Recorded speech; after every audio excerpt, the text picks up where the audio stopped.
অনেক দিনের একটা আশা ছিল, আজকে আশা পূর্ণ হবে যে ব্রিক ফিল্ডে কীভাবে এই ইটগুলা ফুরে। এই দেখেন আমি এই মুহূর্তে যে জায়গাতে খাড়া আছি, এই দেখেন চুলার উপরে, এই নিচে কিন্তু ইট পুরা হচ্ছে, ঠিক আছে। এই যে দোয়াল আছে পাশে, এই সাইডের যে দোয়াল আছে, দোয়ালের মধ্যে আমি এই মুহূর্তে আছি।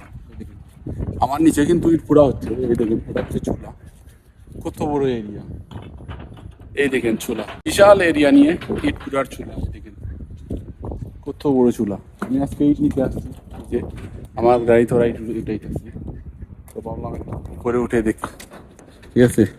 এখানে কিন্তু গর্ত আছে, ওরা পলিথিন দিয়ে দেখে রাখছে এই যে আমার এই জায়গা, ওরা বলছে এই নিচে না যাওয়ার জন্য। সেই জন্য আমি এই পাশ দিয়ে মনে হয় 30 ইঞ্চি ওয়াল হবে। এই দেখেন আমার বাসাতে কাজ চলতেছে, আমারও চলে আসলাম ইট নেওয়ার জন্য, কারণ বন্যার পরিস্থিতি খুবই খারাপ। এই দেখেন শুধু পানি আর পানি, এই দেখেন ব্রিক বিল্ডে পানি।